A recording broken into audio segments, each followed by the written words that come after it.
नमस्ते। कभी कभी ना सबसे सीधी सादी कहानियों में जिंदगी के सबसे बड़े सबक छिपे होते हैं।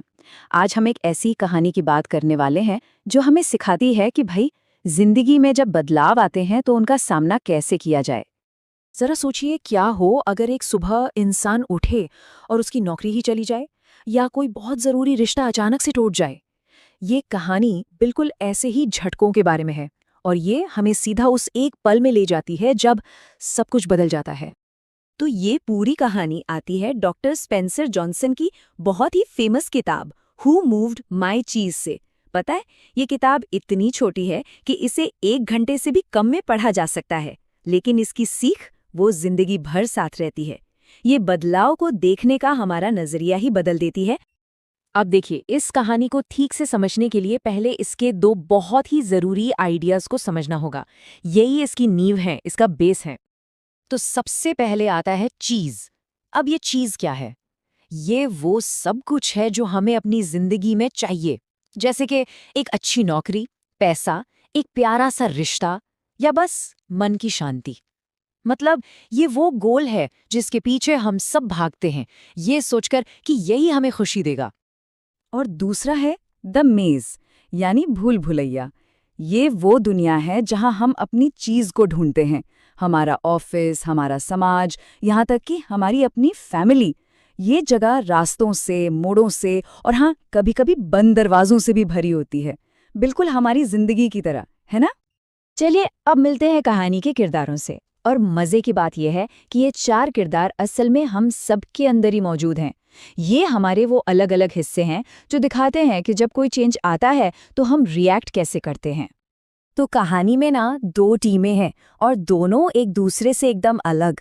एक तरफ है चूहे, स्निफ और स्कारी, जो ज्यादा सोचते नहीं, बस अपनी इंस्टिंक्ट पर काम करते हैं। और दूसरी तरफ है लिटिल पीपल, हेम और हॉ, जिनका दिमाग बहुत कॉम्प्लेक्स है, जो अपनी भावनाओं और सोच में ही उलझे रहते हैं।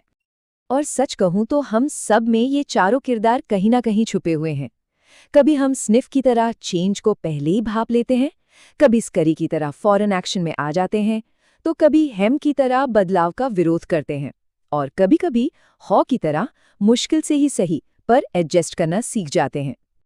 कहानी में असली ट्विस्ट तब आता है जब एक दिन ये चारों अपने फेवरेट चीज स्टेशन सी पर पहुंचते हैं और देखते हैं कि वो खाली है। सब कुछ मानो रातों रात बदल गया। हेम का पहला रिएक्शन क्या होता है? वो चिल्लाता है, मेरा चीज किसने हटाया? और ये सवाल, ये उस शौक, उस गुस्से और उस नाइंसाफी वाली फीलिंग को दिखाता है जो हम सबको महसूस होती है जब हमारी दुनिया अचानक से हिल जाती है। और यहीं पर हमें दोनों टीमों के बीच का फर्क साफ दिखता है। चूहों ने ज्यादा सोचा ही नहीं, उन्होंने सिचुएशन को एक्सेप्ट किया और फौरन नई चीज की तलाश में निकल पड़े। लेकिन हेम और हॉ, वो वहीं फंसे रह गए, बस शिकायतें करते रहे और इस उम्मीद में बैठे रहे कि शायद पुरानी चीज वापस आ जाएगी। तो फिर इस बदलाव से डील करने का रास्ता क्या है? वो हमें मिलता है हॉ के सफर से।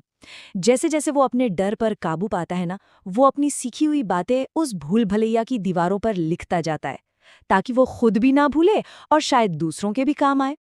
उसका ये सफर शुरू होता है एक बहुत ही पावरफुल सवाल से। वो खुद से पूछता है, अगर मुझे डर नहीं लग रहा होता तो मैं क्या करता? बस यही एक सवाल उसे डर की कैद से आज़ाद कर देता है और आगे बढ़ने की हिम्मत देता है।